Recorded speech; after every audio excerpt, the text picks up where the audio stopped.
Islam, brothers and sisters. This is Brother War Smith Bey, the host of the Black News Network, BNN 247, coming at you live on this Sunday afternoon at 3:30 p.m. BNN 247 is a Black perspective presentation of what's happening in our world today. We do not own the rights to the music, but we do own the rights to what we say. Without further ado, I want to bring in my co-host hailing from Houston, Texas. This is Mr. Claude Foster. How are you doing, Mr. Claude? Hello, my brother. Glad to be with you on this crisp October day. Got up this morning. It was 41 degrees here in B-More, man. It was low here in Houston, too. It's like in the 60s. So compared to 90s all week. So, we're blessed today with some beautiful weather. Yeah. Well, that's just a wonderful thing. I'm so glad that we can be blessed to see a day like today. Oh, yeah, definitely, my brother. I was looking at a few things and I came up with this thought about why is it that it's so difficult for us to move forward with whatever agenda we may have?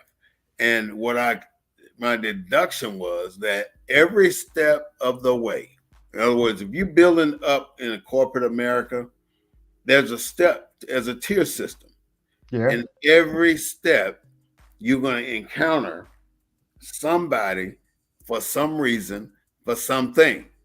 And most of the time when you encounter those people on those levels, they're not going to look like us. They don't look like us. These are white men. And I'm sorry to be the one to bring the news to our public and our listeners, but we need a few good white men to help us navigate this tier system that's in place and been in place for hundreds of years. And if we don't enlist somebody white to get in here and start paving a way or start setting the path for us, in other words, we got to do what we have to do to get to the levels that we need to get to. And we cannot get there just sticking to our guns as being Black. We don't have to change our character. We don't have to change who we are, but we want to move forward and we want as few obstacles in front of us as we have to navigate. And by having that white good man on your team, it's going to give you that strength and that avenue to move through those obstacles that they have set in place to keep you from getting where you need to go. So that is the perception of what I'm talking about today, or what we are talking about today. And I would like Mr. Claude to give you his perspective of what I mean, or what he looks at when he says we need a few good white men. So, Mr. Claude, break us off. Can you hear me? I can hear you now. We start off real good, but then as we get into the program, sometimes seems like It we fades. lose. Yeah, it fades in and out. Okay. So But go ahead. Give us your perspective of having a few good white men. well, it's going to be an easy perspective. But let me just back up to last week's show. Okay. Last week's show left me emotionally exhausted. Really? Yeah, Tell me. because what we talked about was Negroes and Negroes with guns. Is basically what we talked about. Yeah. But the show centered around it begs the question, why don't we fight back? Why didn't we fight back? Why don't we fight back even today? But it was just for me, it was kind of that kind of emotional show. By the end of the show, I just lost for words because I Mm. couldn't explain it. Because we're so behind on the process. Is that what you're saying? Because we It's don't not have they got 77 million guns to our 9.7 million. it's not so much that we're behind on the process, but if you got a history of not fighting back, you're going to continually be abused.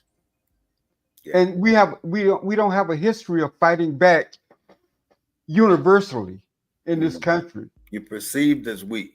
We're perceived as weak, and we keep being taken advantage of.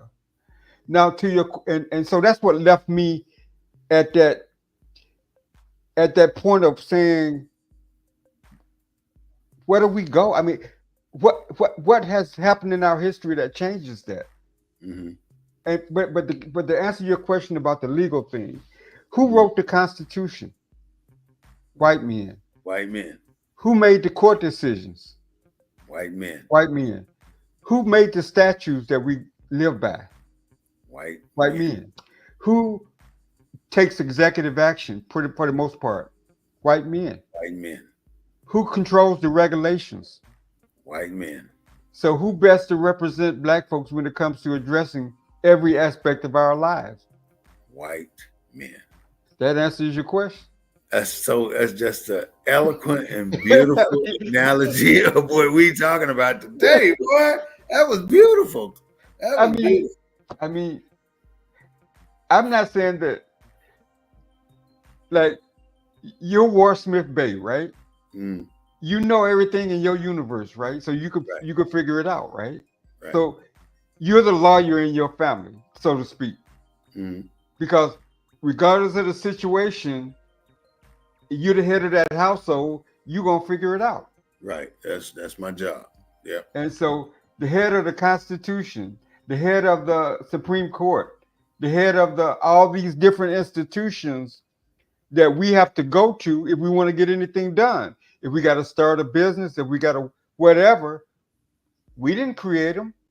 No, we did not. We didn't create the Internal Revenue Service, but in order to I, do anything on a business or whatever, we got to get involved with those people. and white lawyers have been at the forefront of all of our institutions anyway. It was white lawyers that Yep. founded the NAACP. That was Mm, their profession. White lawyers. mm. That's right.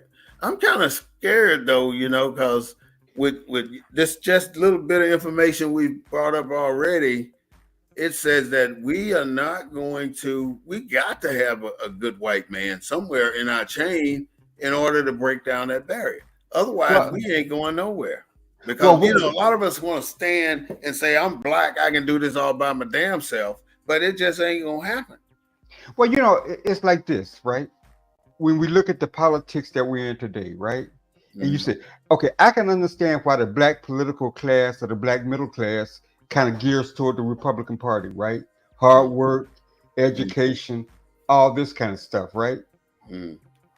And then I can kind of understand why the Democrats, black Democrats, kind of gear toward the Democratic Party because of their the issues.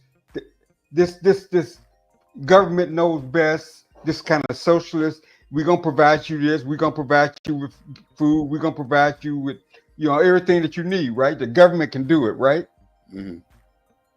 And that's black Democrats. I don't understand poor white Democrats. It's always about black I Democrats. mean, I'm not poor white Democrats, but I don't understand why poor whites are part of the Republican Party. I think the poor whites followed Donald Trump Why? because this is why they follow Donald Trump, because Donald Trump said something when he and Hillary got into a debate in a town hall.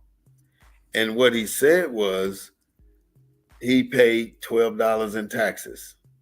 And Hillary tried to capitalize on that and said, well, he should go to jail or something to that effect.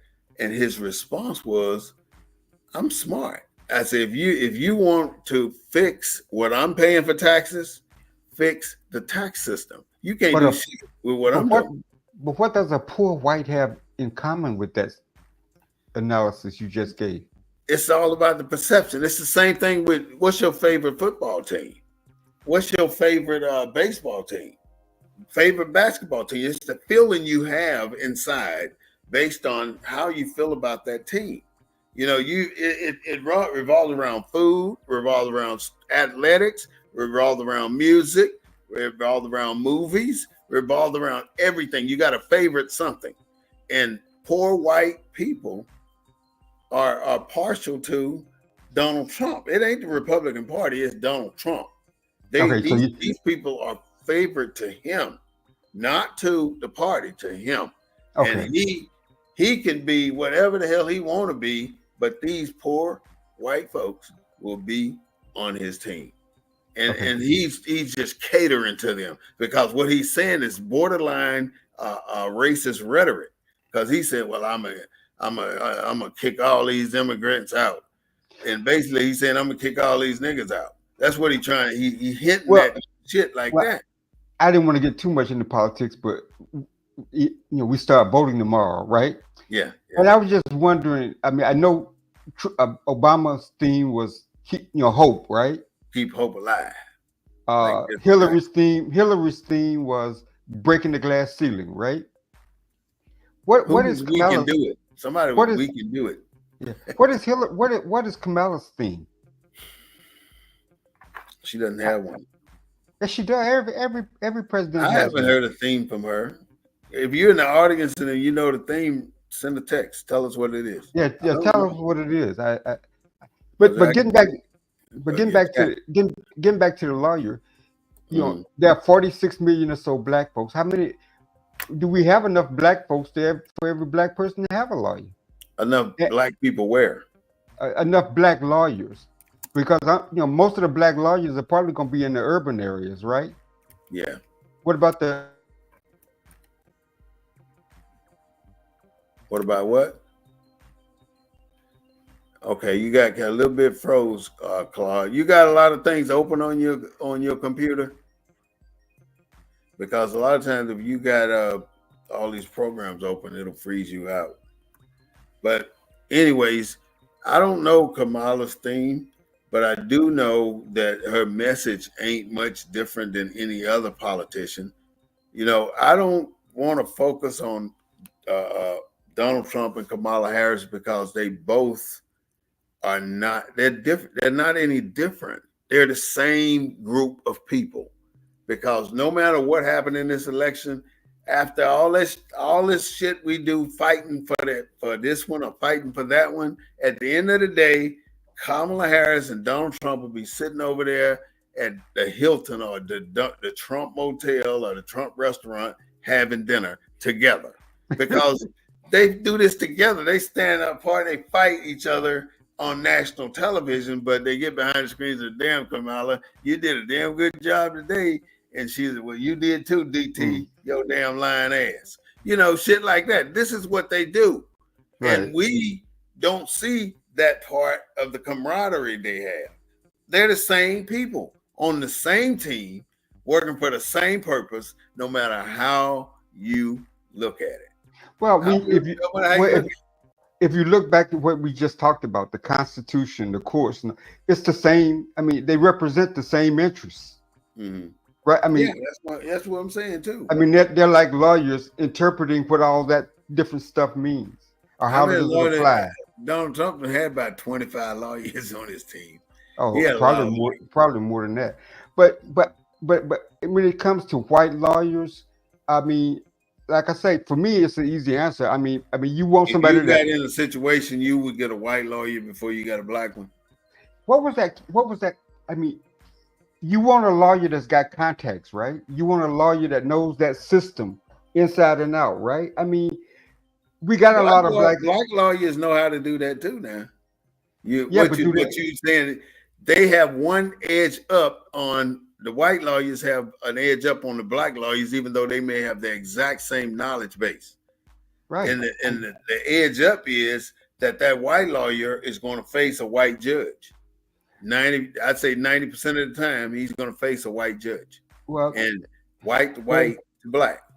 and I think the white lawyer being white probably has a different perspective of the system and how to maneuver through that system. You Mm-hmm. know, it ain't just always just the law. Mm-hmm. Even though you got to have a lawyer at the table, it ain't always just the law. Mm-hmm. It's on relationships. It's on a whole bunch of other intricate details that that we don't have. That sometimes our lawyers don't have. I mean, Mm-hmm. that's why we got so-called America's lawyers when it comes to black folks like Johnny Cochran and the guy down in Florida. They're America's lawyer for injustice, right? Mm-hmm. Like Johnny Cochran. What's the guy in Florida? Ben Ben Carson. no, the other guy, the lawyer I know that you're talking about Ben Carson, ain't it? no, it's not Ben Carson. I'll think of his name here in a minute. But when we get in trouble like that with the police or whatever, we call on those lawyers because there's not local lawyers that have the bandwidth to deal with high profile cases like that. Mm-hmm. So So you so saying you can't bring in a fresh lawyer to handle this particular type case? He has to be seasoned to a well, particular level. I think they had to be well you can call it season, you can call it notoriety, you can call it national recognition, Mm-hmm. uh, but they got to have something. They got to bring something else besides their law degree. Mm-hmm. I mean, it's got to be something else Mm-hmm. just besides some obscure law degree. And like I said, when you look at this, the foundation of this country, who's going to understand it better, a Mm-hmm. black lawyer or a white lawyer? Mm-hmm. I mean, when More you see the than when you likely, it's see, gonna be that white well, let me lawyer. ask you a question. Mm-hmm. Who's Diddy's lawyer? He's not black.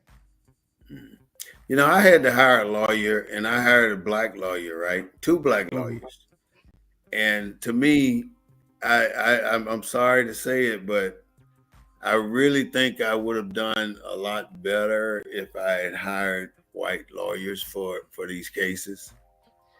But I didn't. I wanted to stay in my culture and hire black lawyers, and that's what I went out looking for, and I got what I wanted. The difference is you're going to get a black lawyer, and you're going to be able to pay a little bit less. But if you want somebody that knows how to navigate that system, like you say, Claude, you're gonna have to pay for it, man. It's gonna cost. You got to put the money out. I mean, when you look at high profile anybody, right? How, how, ma- Yeah, how, keep talking. how many of them do you see with a black lawyer? I mean, they go out and get the best lawyer money can buy, and very seldom is that an African American lawyer. At least from what I've seen in terms of the people that get in the high profile people that get in trouble, and then the tight representation. There are exceptions to the rule, but for the most part, they are white lawyers because they got more of the bandwidth, they got more of the influence, they got more of the uh, uh, Explain the bandwidth when you say. I know what I think what, it is, but what are you classifying bandwidth when I say bandwidth, it could be notoriety, it could be experience, it could be the length of time they was a lawyer, it could be their associations. I as? mean, the, Well, the, the do you have a particular case where you chose a lawyer and you went into the case and you won the case or lost the case, but you said I should have picked this kind of lawyer, or I should have picked that kind of lawyer?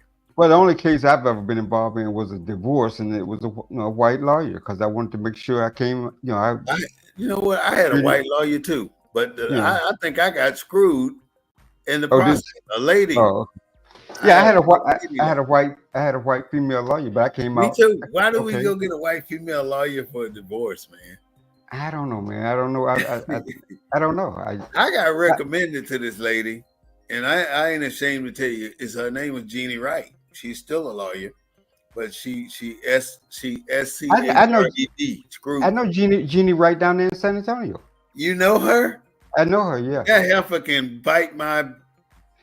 I ain't gonna say So nothing, but no, she did no, put no. something in my divorce decree that she should have. But she was But expensive now, and you yeah, know the DA, right? What's his name? The DA in San Antonio was my lawyer too. I had to pay yeah, him upwards of $8,000 for yeah. one case. But you're a business person. I'm a small, Mhm. consulting business person. I don't have a office anymore, but Mhm. so I do it from home. But what I'm saying is, when you who did you have in terms of representing your business, in terms of business law, in terms of filling out the documents and all this kind of Mhm. stuff, doing your I have a black taxes, and lawyer doing that. you had a I black haven't lawyer? gotten screwed on my documents yet, but I did have a black lawyer. And then most of us, when we file our income tax, we don't go to H&R Block or Tax Act. Well, We I've go, used a black consultant. Yeah, yeah, I we haven't go used a down black. to the black consultant office Right. and Yeah. give them all the stuff and let's see what they're gonna do. Like my Even guy. with business, we have a nonprofit in Dallas, and we were trying to use a black CPA, two black CPAs, and they were just as dumbfounded as I was with processing the paperwork. Let And me tell and you, when I we first lost $40,000 fucking with them black damn CPAs. when As I soon as we got a white one, we got shit straight. my office was in when I was working for the NAACP. My office was in the Chase Bank building, right there on 610, and there was two black accountants in the office that I had to do my taxes. I wound up getting audited for 5 years, had to pay thousands of dollars back, and the only reason I went with them is because they was black. I didn't look into their history. I didn't look It's into their sad, man. experience. It's sad we got to go here, But right? I was yeah. But I'm sure It's that the there are truth. bad It's the experiences truth. with other groups as well. I'm So just saying that I'm just saying that on the topic for today, I just think that all these institutions that were created by whites, that was that the laws, the Constitution, the regulations, and all this kind of stuff. Who better best to the understand them amendment. and fight their way through We were never considered doing the writing of these things, and we're technically every single law that's been written that claimed that it was done for us. It was not done for us. It was done for somebody else, but we were just included. So we have been the bastards of this country since day one, and we've been fighting our way to the top. And many of us have made it there to the top. But people have died trying to get businesses off the ground. You've come up with the most brilliant idea, and it was taken from you. Like, look at them. Eli Whitney, the cotton gin.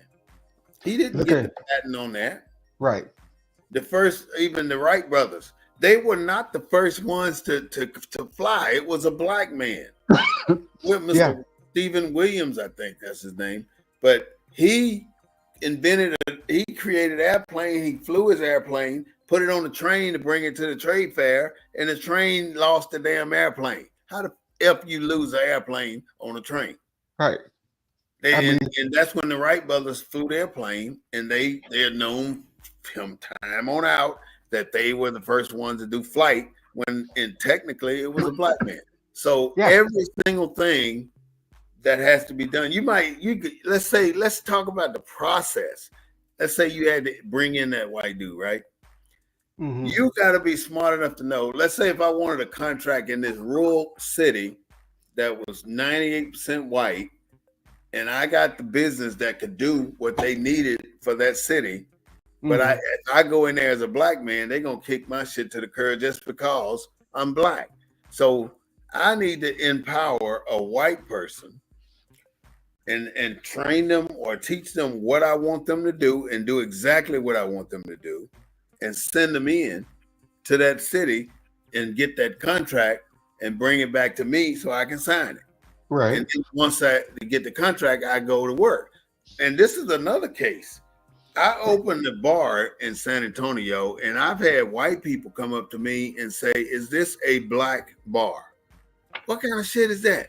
They telling you that we're not going to spend our money in a black bar. So if I was smart enough and savvy enough as I am now, I would have made sure I was nowhere to be found, and I would have a white figurehead in front of that bar running it. Because if I'm running it, I can turn away customers just by the pigmentation in my skin. But if I put that pale face up there, then I'm going to get the business of the pale faces. But if that pale face ain't there, I'm not going to get that business. They're not going to spend money in my establishment. There's a lot of franchises owned by black folks, right? McDonald's, Taco Bell franchises. You will never walk into any of them and see no family portrait of no black. That's right. Because we understand in real estate, just like in real estate, when you get ready to sell your house, it's been proven you got to remove everything that would even give the indication that black folks live there for the prices for you to get the fair market value of your home. You can't have your MLK. You can't have your MLK. You can't even have a picture of picture down back there with the commitment. Yeah, you got to take that down. You got to take down pictures of you and your family, all that, because otherwise your property is going to be devalued less. It's sad, but it's true, ain't it? Yeah. Well, I mean, it's America. I mean, like you said about your business, sometimes I don't think it's a matter of whether you're behind the bar where your business is located, kind of thing. Location is important too. If it's located in the black community, it's a black business. I mean, there's no black community. There's a perceived black community, but there are no black communities. You got black communities in Houston? Yeah. Well, we don't have them here in San Antonio. Yes, you do. I was up in San Antonio. You got black. You got areas perceived as black. Yeah, that's what I said. Perception, but it ain't black because there ain't no blacks there. Well, it initiated by black people. Well, put it like this: who was the guy that fought for majority black representation in San Antonio? A majority black district. Claude Black. Mm-hmm. That's your black community in San Antonio. Right, that's where his church is at, right? Well, maybe not where his church, but that district, that's the majority. The East Side is a majority black district because he fought for that, and because you got to understand the history of majority black districts. Mm. In the 70s, it was Texas.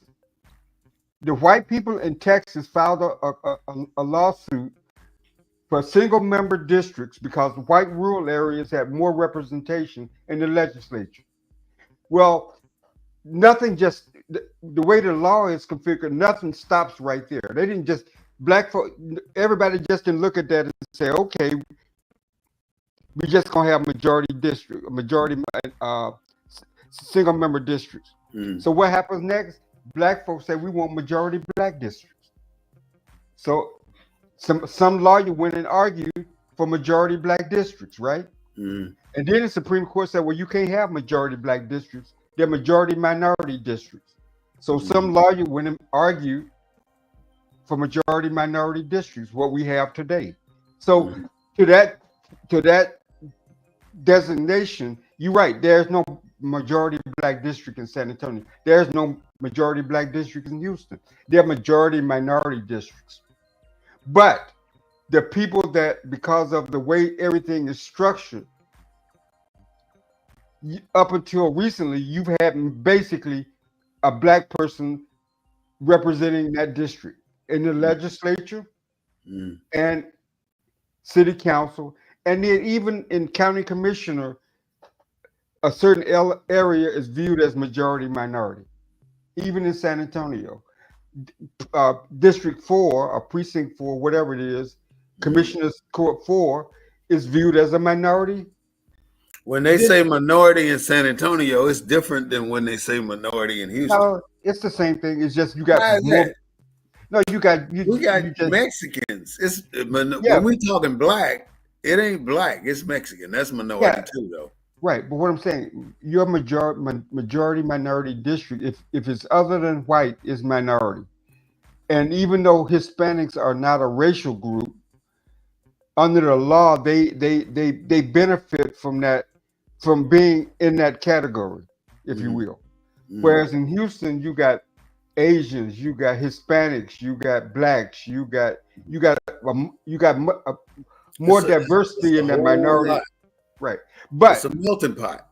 But in the majority black districts, by and large, even though blacks are outnumbered, because those districts were originally created as majority minority districts, black districts, black people still represent them because that's where the power is. Just like in San Antonio, up until recently, black people were the ones that got elected to the.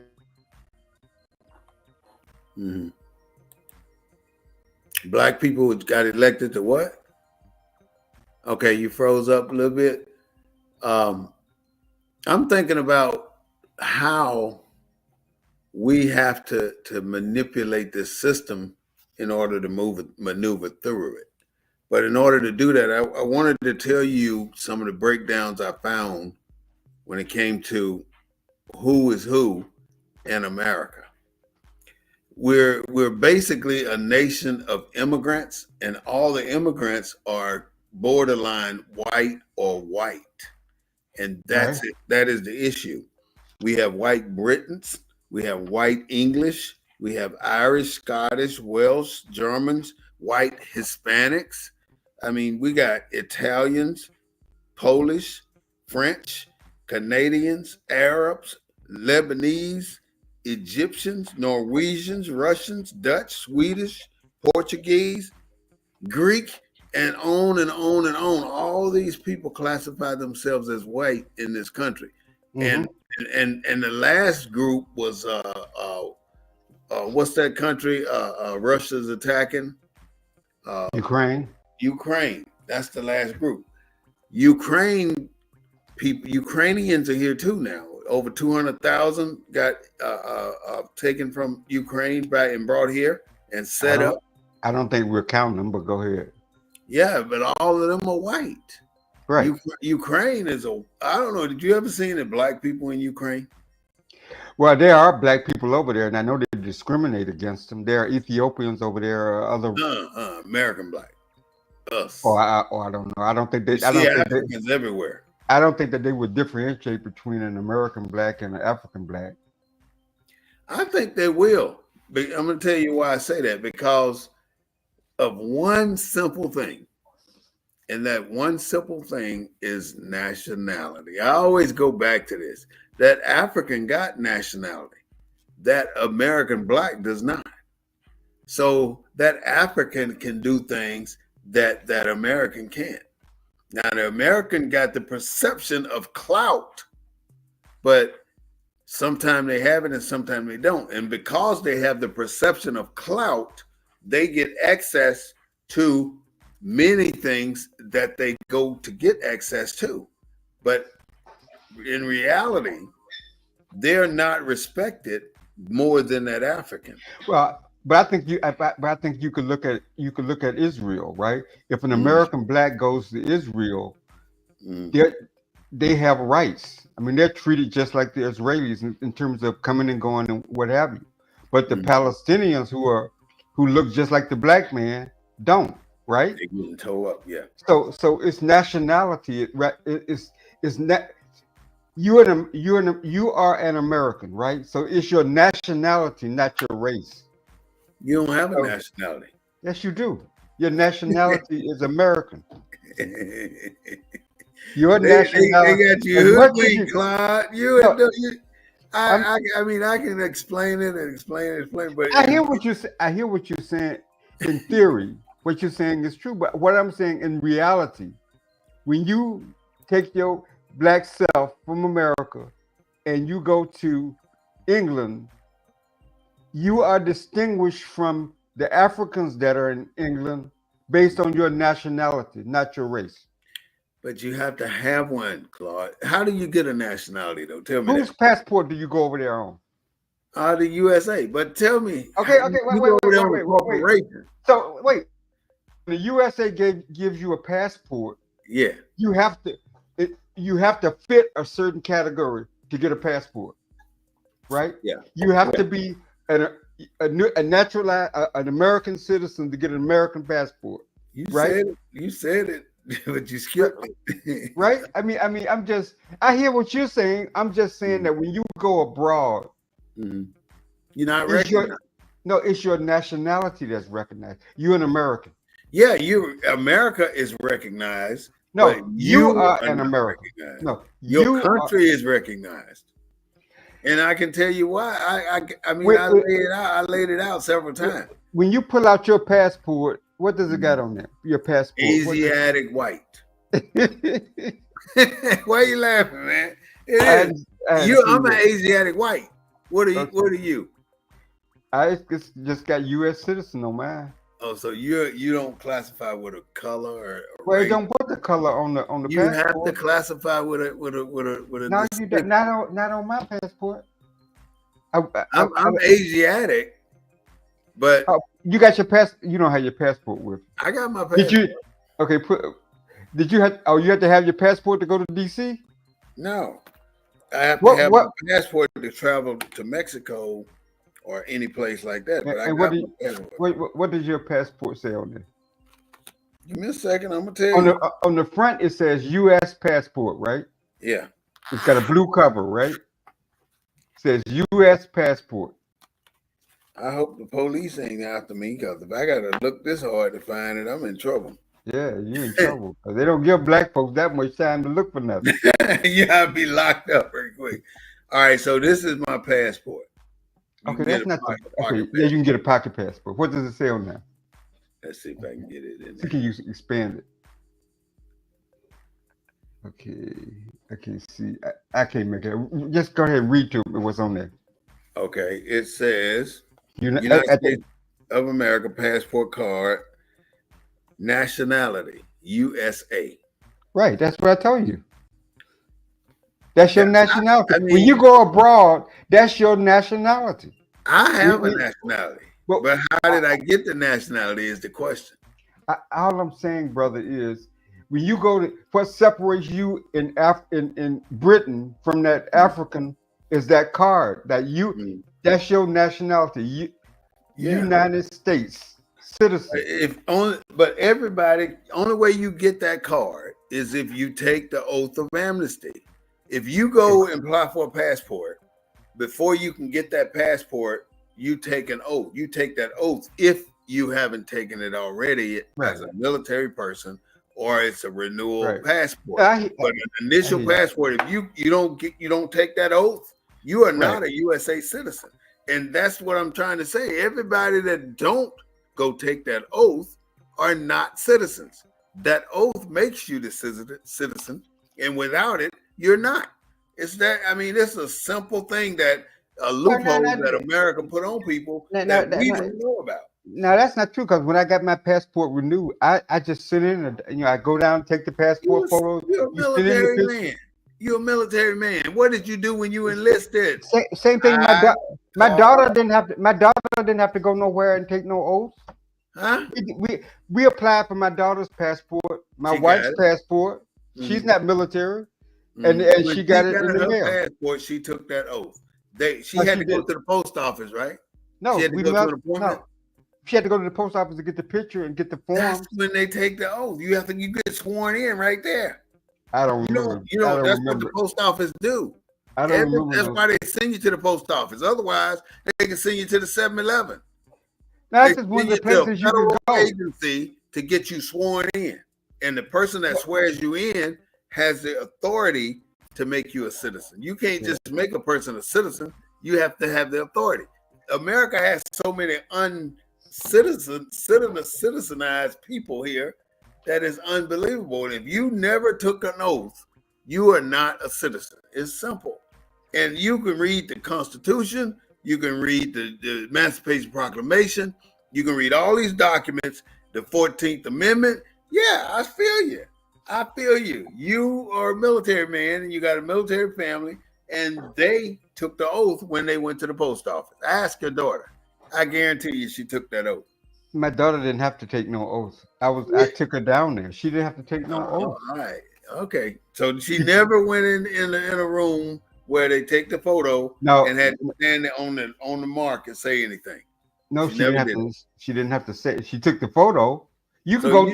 You can go to You can go to one of these little CVS anyway get a photo.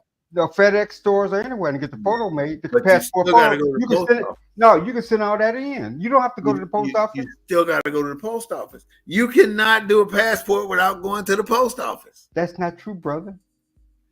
Claude, ain't no way. The post office is the one who initiates your. Why do you think all immigrants go to the post office? All the Mexicans that come here trying to get citizenship, they go to the post office. Okay, and you may be right. I mean, I may be wrong. Right. I know they have to. I know we eventually wind up at the post office. You're exactly right. Either to drop it in the box or something, right? But I don't remember my daughter having to raise her hand and take no oath. When you see her, just ask her, did she take the oath or not? But I don't. White men, we need some white men in our system, man. And Well, how do we find it? Are there good white men out there that we can utilize? Well, no, I think they found us. They founded most of our major organizations. But we need them. We can't wait on them to find us, Claude. Now, what I'm saying is, when you go and get in trouble, most of the public defenders don't look like us. Most of the public defenders are white. So what I'm saying is, our circumstances, white lawyers in our circumstances, basically, because we're the least ones that can afford a lawyer, in terms of holistically, and so most times we're appointed legal representation, and the sad part about it is most black families do not have an attorney on call. No, they don't. And most black families don't. My niece is a lawyer, and I got lawyers in my family now, but most black families don't have legal representation on call that they can pick up for legal advice, pick up and call for legal advice. And most of the institutional lawyers that we go to or services that are out there are going to be primarily white lawyers. I mean, does the NWCP in San Antonio have a legal clinic where they bring in lawyers to people can come in on, for legal services on certain days? Do they have that service in San Antonio? They got, the Houston, knowledge, at least. I don't think the larger branches have that. Houston branch has a legal clinic. So y'all go in and you can do. You can do wills. You can do. They do a variety of services. Deal with taxes, wills, evictions. I mean, you name it. All the stuff that the law profession. Most black people's experience with is in like, especially in Texas, it's those lower courts. What do you call the justice of the peace courts? Justice of the peace courts. But most black families don't have a lawyer on retainer. Like when you get in trouble, you just can't pick up the phone and call a lawyer. How do you go by that, getting this white man in your system to represent you when you really need them to keep? I guess I'm trying to say, how do you get this white man in your system to do what you need him to do? If I need you to go over here and represent me at this company, and I need you to communicate A, B, C, D, and E to this company and get them to communicate it back to you. And this is what I want you to walk away with.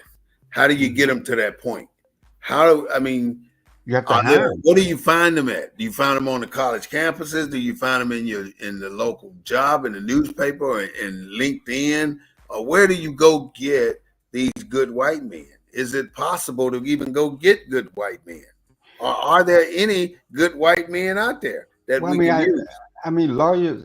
I mean, lawyers by. I mean, I don't know how it is in the small towns and stuff. I mean, in the small towns, most people know who the lawyers are. But you Um, keep talking lawyers though. Why just lawyers? who? I mean, if you're gonna deal with issues of the law, you got to have a lawyer. Mhm. I What if mean, you're just trying to get into? I want to get a government contract. What am I gonna go get? I'm gonna go get a white contracting specialist who's knowledgeable about how the government system works on contracts. What if I mhm. wanted to go and lease all this heavy equipment? Or what if I wanted to get an appraisal on this property? And I know if I go get the appraiser, I'm not going to get top value for that property. Well, I But if mean, I go get the white guy to represent me on this property, I'll probably get a better price.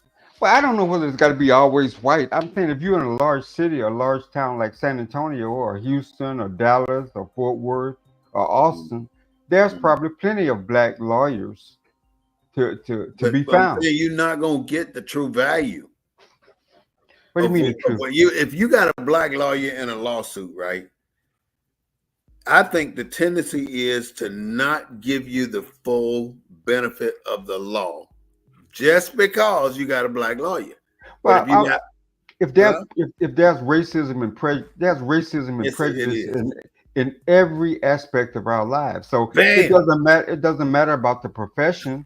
You hit the nail on the head, man. You right there. Cause look, we looking for a few good white men, and you basically just answer the question. Ain't none. It's bullshit out there. It's corruption. It's lies, and it's people trying to figure out what they can get out of everything. It's Now, more user spirit than giving what spirit.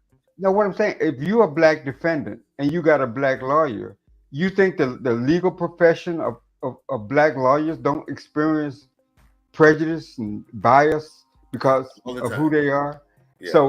So you're automatically at a disadvantage, or you could be. Hmm. All the time, right? Well, I So mean, if I wanted to go to a preppy school, and I'm hood, I walk in there with my my swagger on, and I go in there and if my child got coming through looking the same way, got a little swag, and I want to put my child in this Catholic school, hmm and I walk in there, and the admission clerk tells me, "Well, we're full right now, Mister Smith. You hmm can come back in 6 months. We may have some slots opening." yeah, but you assume that they base that on your swag. I don't think your swag had anything to do with it. I think color trumps swag. Huh? I mean, color trumps swag. So I mean, you can go in there with all the swag. I don't think that would be the It reason they turned you was the down. color. It was the color, huh? Yeah, color's gonna trump the swag. Yeah, yeah, you're right. You know, I mean, So, so I mean, how you do can go, you? I but mean, I you tell you, can't get around certain things, huh? but but if you go in there with some dollars, dollars can trump color. That's the only You got thing. the right amount of dollars. The only way you trump color is with dollars. And so if you got a lot of money, you don't need a good white man. But if you like most of us here in life today, and trying to make it, No, trying to no, no, figure out no. navigate this system, Let me correct you. mm, No, if you got a lot of dollars, you gonna find a good white man. 'cause they gonna want it, right? No, because that's who you gonna go out. Joe I mean, Gonzalez. Joe because Gonzalez. you know the system. When Diddy got in trouble, Diddy's law firm, Diddy don't have black people representing him. He got white lawyers. All white. I think they're all I white. mean, why did Hugh Hefner get away with it? I And mean, Diddy can't, and R. Kelly can't. Why well, did Hugh Hefner get well, away with it? He well, had, we don't and know the whether or only not white person they got is Epstein, huh? well, we don't know whether or not he's not gonna get away with it yet. He hadn't gone to trial. He not gonna get away with that, man. They gonna prosecute him just because it's P. Diddy. You think so? They gonna get him because it's P. Diddy. Otherwise, I mean, they wouldn't go as far as they went. But Hugh Hefner, has he ever been to court for anything with all them young girls he had up in that house? And he had Probably, about hundreds. He didn't have probably. no 5 or 6 of them. People were giving their daughters to Hugh Hefner. Right. and they 15, 16, Yeah, 20. but if the All the judge, women was under 25. but if the judges, the lawyers, the They were all the there too. if they were there, I mean, they're not gonna, I mean, that's America, man. Where money is king, and money kind of controls society to a point. Mhm. Money controls society. So we got to figure out though, how do I get this good white man to help me navigate this system? That's Money, my biggest concern. I money. want to know what is it going to take, because I navigated the city with that building. I've converted that gas station. I converted to a bar, but they gave me hell, man. I had wired the entire freaking building with this wire that's wrapped in this metal casing, and the electrical inspector came in and said, "Nope, that's the wrong kind of wire. You're going to have to take that out. Brand new wire now." Right. So overnight, me and two other electricians when he got that new wire, the blue one with the three wires in it, the blue 12, 14 gauge, we rewired that entire building. And the next day, I told him to come back out here and take a look. That But the subjects we talk about are kind of deep, mm, but I understand where you're coming from. I guess what I'm saying is from a standpoint of so are we arguing that that you need white law? I mean that white lawyers are needed? my argument is that we as black businessmen or Mm. black people seeking counsel, we cannot navigate the system properly or effectively Without a white without lawyer? without having a connected lawyer. We can go pick any Tom, Dick, and Harry white lawyer or black lawyer that ain't got a clue what the hell's happening in there, or we can get somebody like Joe Gonzalez, which that's who I got, and for a case about 10 years ago. And 10 years ago, this guy charged me $8,000 for 3 court appearances, less than an hour each time. Mm. And each time he was late. I was raising hell. For $8,000 shit. But he And he got the would case taken care of. He took care of business. So, and then he ended up being the district attorney of San Antonio right to this day. mm. He's the district attorney. And I know him, I'd say semi personally. And he did his job though, and I think he's a good guy. But the bottom line is, white men, we have to go seek them and pull them into our system. We got to put them in our systems somewhere and put them to work for our purpose, for what we need, and for where we are trying to go. Because sooner or later, you're going to need that white man to represent you. And if you don't have one, you're going to be looking for one during when that time come up. And you don't want to have to do that. You want to have them already. So if you don't have one as a business owner or as a future business owner, then my number one recommendation for you is to look for that good white man, which they're far and few between. Mm. You might have to go through 1,000 white men to find that one good one. That's a lot of that's a effed up ratio, but that's about the ratio it is. Because everybody else, they want that money. See, I put 2 white women to work in my bar. Biggest mistake I ever made. Biggest mistake I ever made, Claude. These 2 women thought they could do what they wanted to do, and it really caused situations. But my point today for anybody who watched this show is that you got to find that white man to work on your system. But Sister Soldier says that there is no white male out there. Can you hear that, Claude?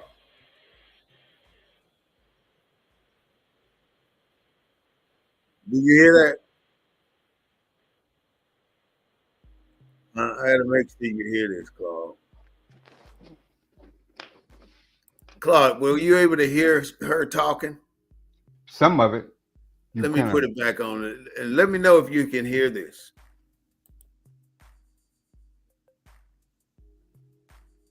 I don't hear anything.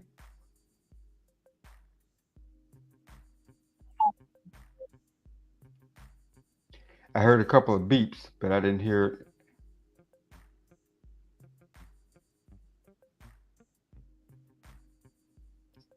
Don't hear anything. You can't hear it? Mm-mm.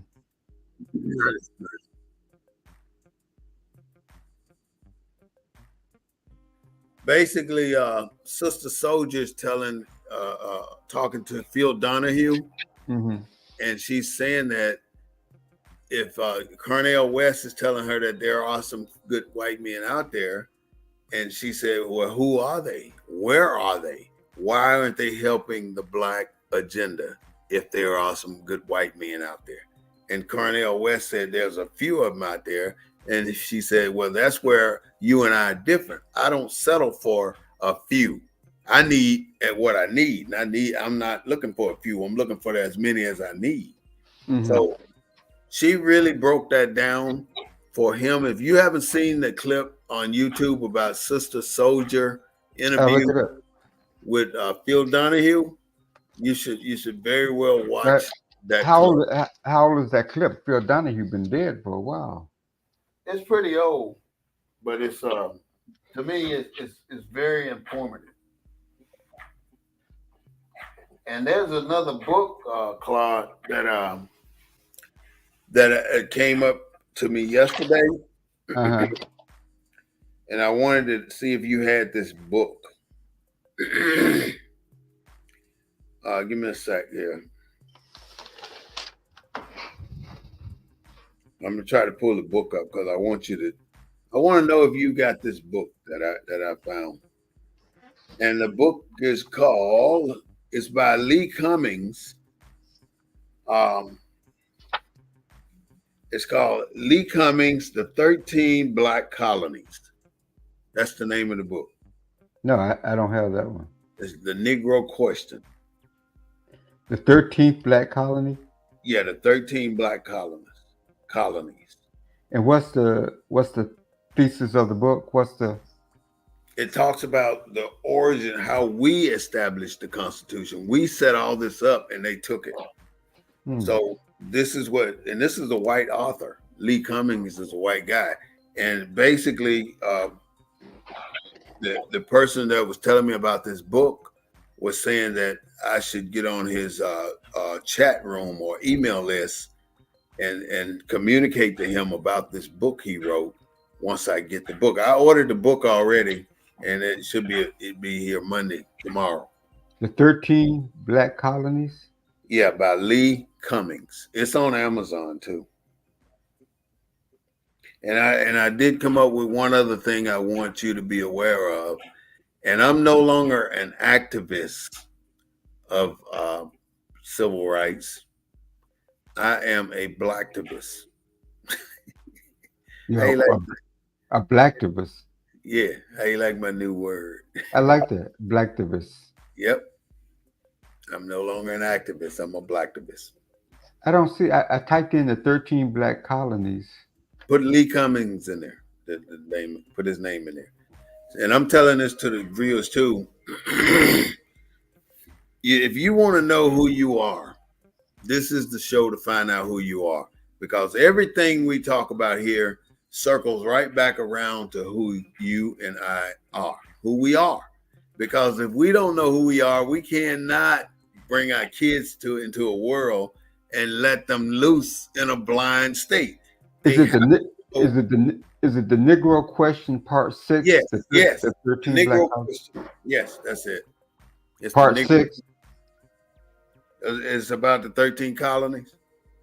It says, well, the title of the book is the Negro, the Black Colonies. Yeah. Yeah, that's the book. I just ordered it, so I'll have it tomorrow, like I was saying. But our purpose here at the Black News Network, BNN 247, is to bring as much knowledge and education as we can muster.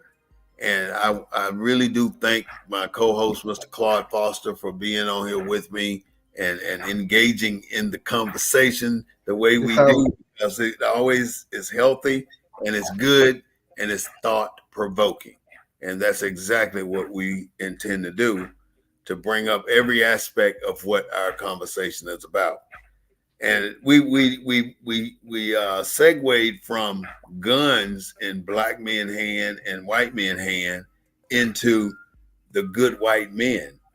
So next week we got another thing for you. I don't know what it's going to be yet, but we're going to evolve this story a little bit further. So if you can take the black and white gun ownership, then you can take the black and white business ownership, then you can take where we go next, probably to the families.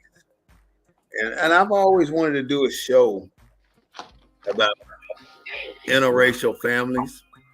And I really am concerned about the professional athlete, because it seems like I'd say 7 out of 10 professional athletes are married outside, black athletes are married outside of their race. And is that a trend, or is that sending a message to somebody like the black women just ain't good enough for these millionaire athletes? No, I think it's much simpler than that. When you were growing up, and you said, "When I get a bunch of money, I'm going to do what?" You always want something that you couldn't have or didn't have. I think that's what drives it. I think it's just another, because when you look at who chooses white women, I mean, they're not just the regular man on the street. You don't see many black and white relationships with just the man on the street. I mean, or at least we don't hear about them. I mean, but I think it's just as fundamental as that. I think you always want what you couldn't have, but now that you got the ability to have it, you get it. Mm. And I think that's across the spectrum, whether it's deviant behavior or whatever it is. I think it's already there, and money just allows you to manifest it. It seems like it's out of proportion, though, don't you think? You don't think it's out of proportion? Because it's just too many. Every other black athlete got a white wife, though. That's not proportionately correct to me. In every sport, in NBA, football, baseball, everywhere, what in the hell is going on with our black women where they are not landing any of these athletes? All the white women are. What's the problem with that? I don't understand how we can look at the NBA. Let's take one basketball team. Let's take the Los Angeles. Now take your San Antonio Spurs. I think most of the black players down there. Let's take the Houston Rockets. No, go ahead. I mean, but you got some prominent black players on the Spurs, Tim Duncan and stuff. They passing this one white girl around, right? Wasn't it? Yeah, I've met them in the basement too. Him and his wife. She met him right at his elbow. She's a little white woman. But I think it's just as fundamental. It's money. A fundamental thing. What? You said it's fundamental. What? You froze up on me, Claude. I'll keep talking till you come something back. Here that maybe going to offend, but maybe we put that whole statement over, please. You faded out.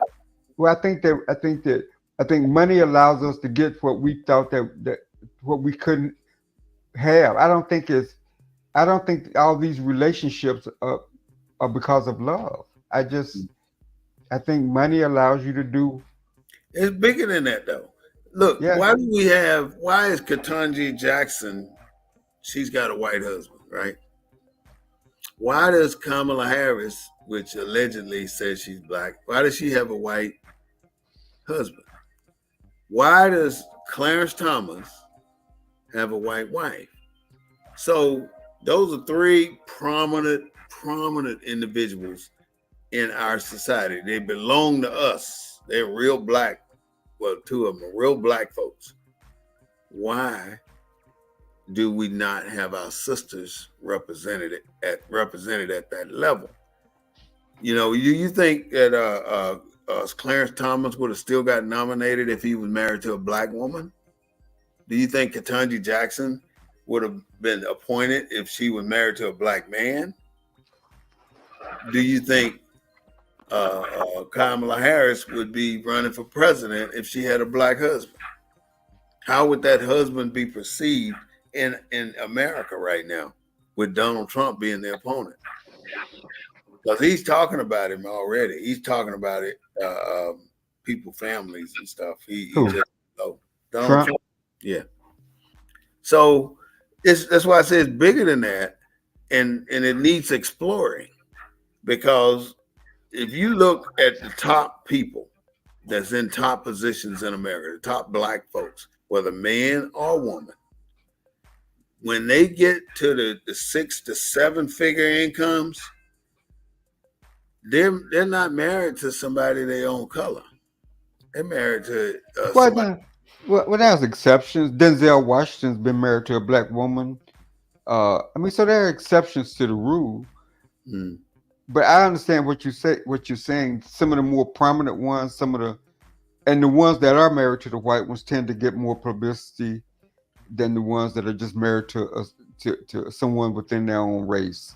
So it goes back to the press. The press focuses on what it wants us to.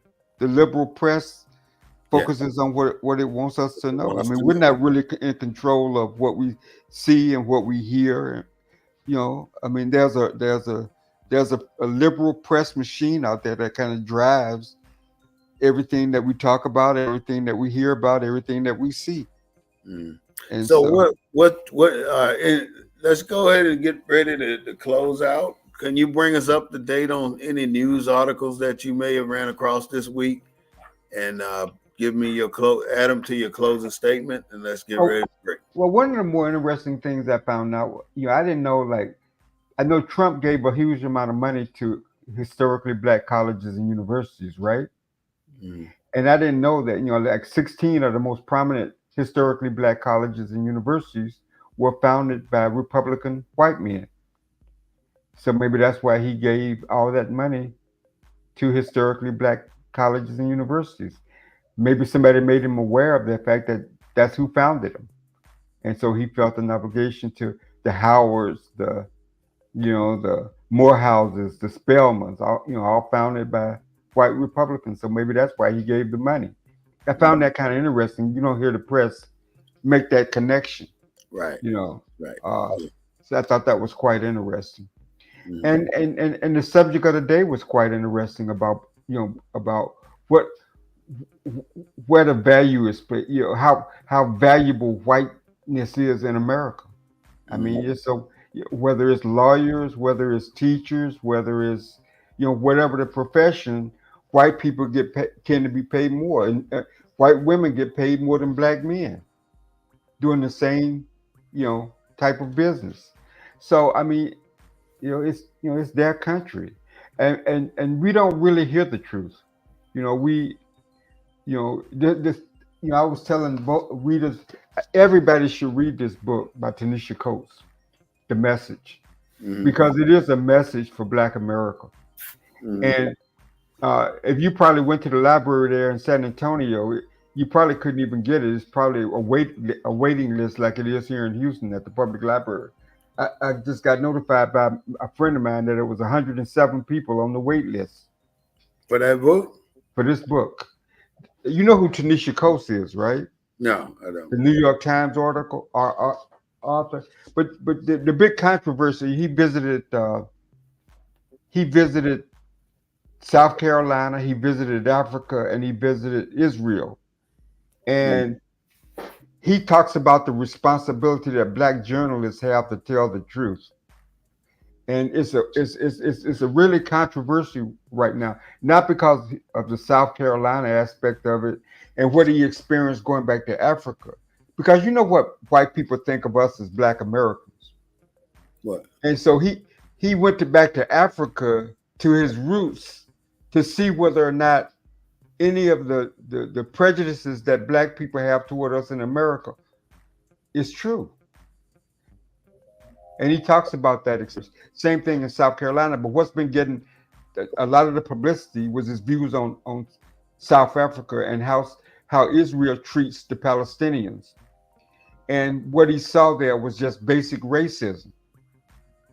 And so he was on CBS News, and Tony, one of the newscasters, said if you took away the cover of this book, if you took away his title, if you took away the publisher, and you just focus on that chapter where he went to Israel, this would be this would be the kind of information that a terrorist would put in their backpack. That's how he saw the book. He got chastised for that. And so Tanisha Coates has been all over the press, man. And I'm often surprised how the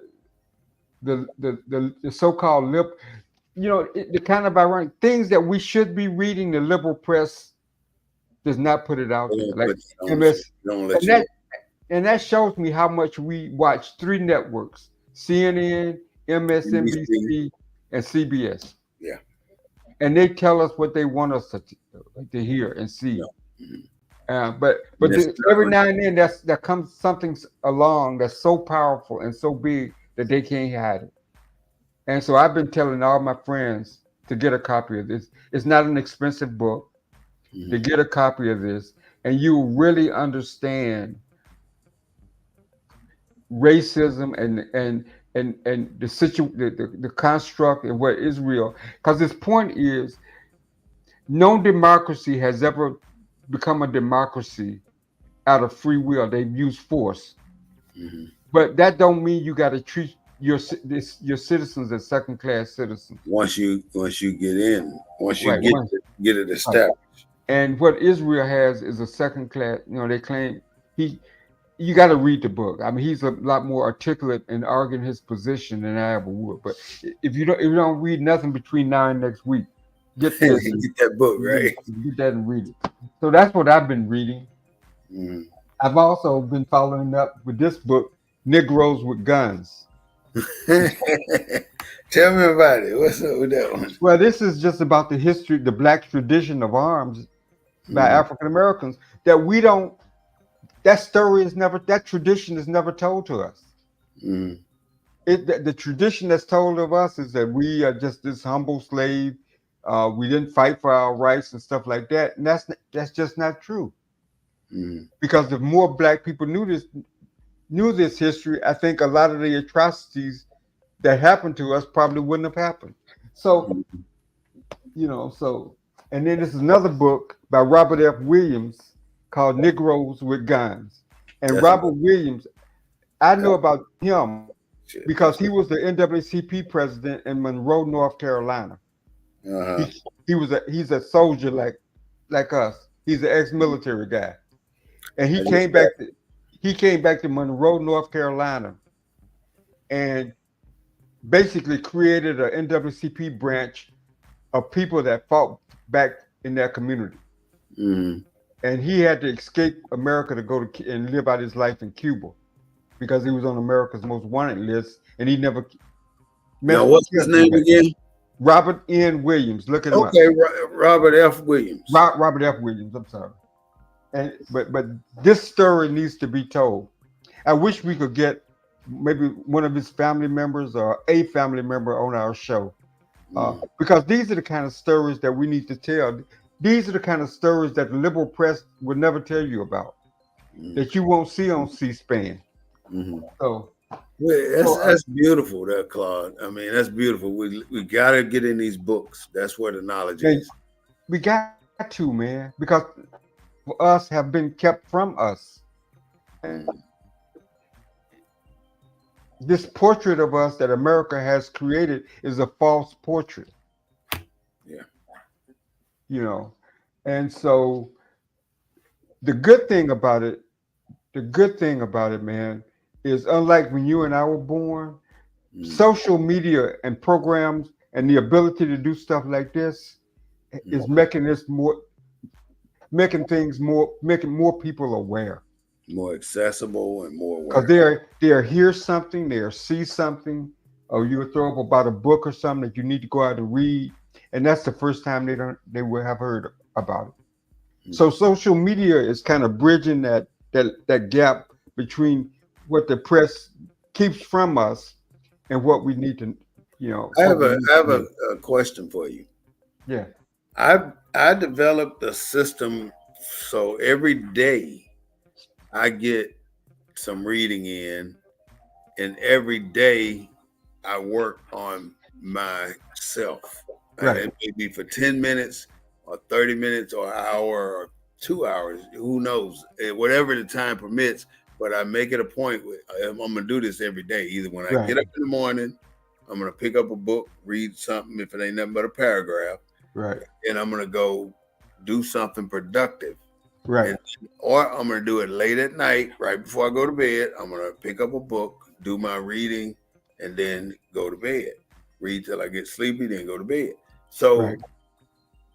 that's my process. Do you have a process that you normally do when you read? Well, 'Cause people, that's the thing. People don't take the time to physically, mentally think out how to get this done.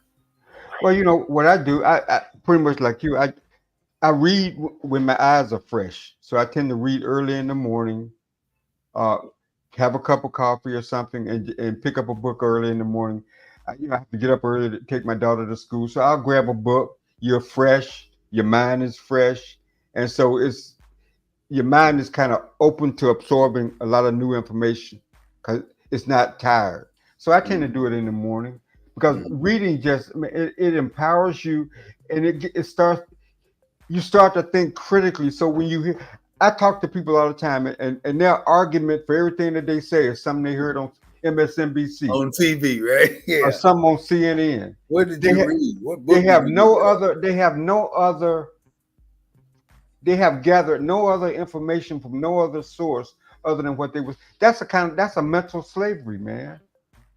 They got a lot of people locked in on dumb shit that So don't they make make their whole arguments sense. based on what CNN said or based on what MSNBC said. Mhm. So I think what we're And doing that's what with we. and is good, man, and I really do appreciate it. Yes, you don't know, Claude. I think about it every day, and I Mhm. really do appreciate you being here and taking the show the way you do.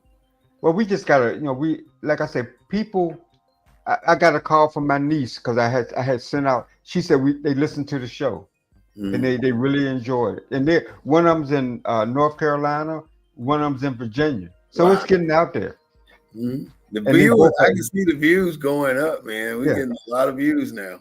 So And that's so that's a positive thing. I'm happy to see that. we're talking to I mean we're talking about stuff. People are hearing things that they don't normally hear. I Mm-hmm. talk to my friends all the time about different stuff, Mm-hmm. and it makes you question things, man. The more knowledge you have, the more you question the status quo. You question what you hear on MSNBC, like you say, Kamala Harris's. Her theme is beat Trump. That's her theme. Yeah. Or at least that's what I'm being told is her That's theme. it. Nothing for the America but to beat Trump. But to beat Trump, what are we getting? Once we beat Trump, what are we getting out of it? Nothing, because we do all this work like we're electing these people, but we really not. And we only start doing our civic training 6 months out from election, and that's too late. I mean, if we don't start civic training in January, we might as well just say let it go Yeah, because it's a monthly or weekly thing. We need to set it up where no matter if only one person show up for a 1 hour training every Saturday, that's fine. But but every single Saturday in the month in the year 2025, we should have something set up in a library for civics because people don't know civics anymore. People can't tell you the executive, the legislative, and the judicial system responsibilities. They can't tell you anything about the Senate. They can't tell you anything about the House of Representatives. They can't tell you anything about the appointments at the Supreme Court. They can't tell you anything. They don't know none of this. They don't teach this in school anymore. So I would think we need to start breaking down the training of the civic system in America, because if we don't know the system, we never gonna learn how to use it. If you want to learn how to operate a piece of equipment, you just can't pick it up and go to work with it. You got to learn how to use it, or you're gonna F it up. So I mean, we have to ask questions too. If you're spending $30,000 a year to teach a child to read, and the child can't read, what kind of education system is that?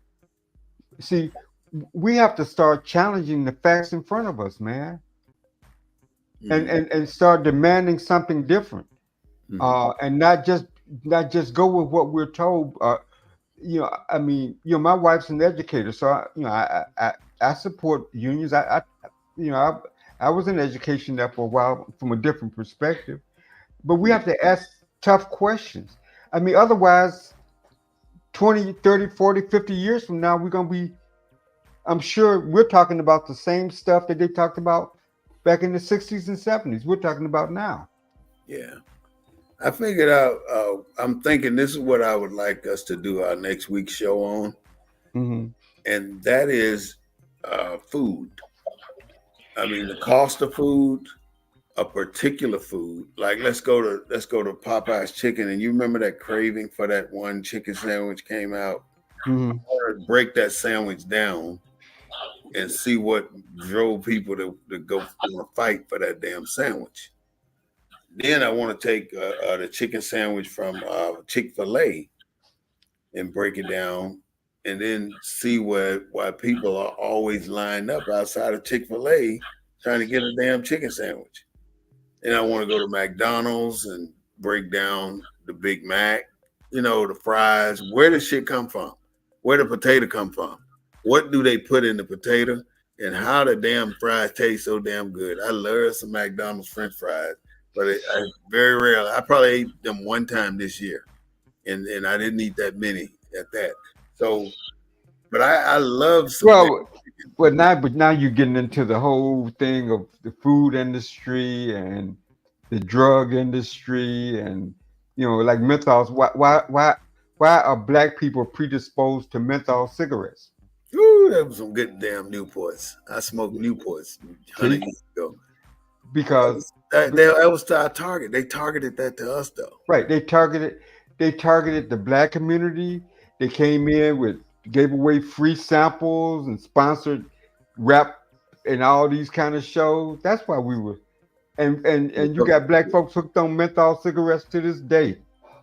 Still smoking them damn Newports. And the government allows those rules because the two or three biggest tobacco companies are right there in Richmond, Virginia. This is something that I just learned too, Claude, that the tobacco companies now own the food companies. They're the owners of Nabisco, a couple other big names that I can't remember, but the tobacco company owns the food companies. I don't understand that shit. I'm gonna dig into that. And then you we was talking about government and the agencies, the regulatory agencies and stuff that allow this kind of stuff, right? I mean, we just went through COVID. Look at the billions of dollars that were made from those two drugs that the government came out with. Tons of money. Where did money come from? No, not tons, man. I mean, just an amount of money that you can't even imagine. And it's a lot.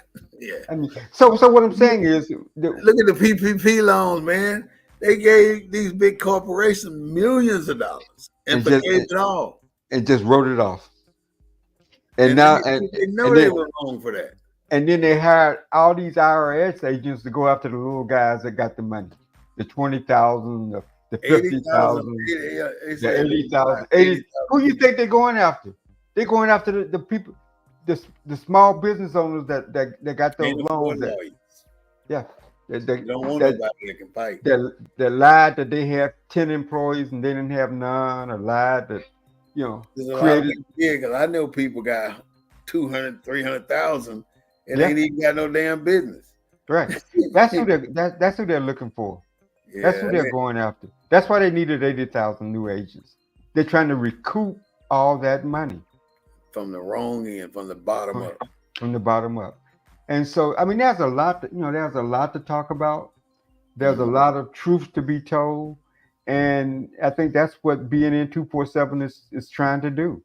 Mhm. Is contribute to those truths that need to be told. Right. And one thing before we close, I want to say that we have to keep digging deep into information like this because you will never hear on the three major networks, like you said. So No, as long as we stay focused on, we're doing our thing. I mean, I think we're doing a pretty good job on bringing information to our culture, which is the purpose of BNN 247. So next week, let's dive into this food issue and the corporate issues that you and I just spoke about and take it a step further. So that way we got a head up on what we got to do. So Claude, right. go ahead and close us out and let's take it to another level. Well, I pretty much just did my closing statement, so I look forward to us coming back together next week and having another really educating, stimulating show. Oh shoot, hold up. I gotta tell you something here. I just looked at the messages. I'm sorry, Quintina Jackson. I just saw this. She said, how do your listeners call in? What do you say we are? Or who do you say we are? And then Obama has a black wife. So next Sunday at 3:30, Quintina Jackson, I would love for you to be on the show. I'm going to give you my email, and then we'll go from there. And that way we can talk a little bit deeper about some of your questions.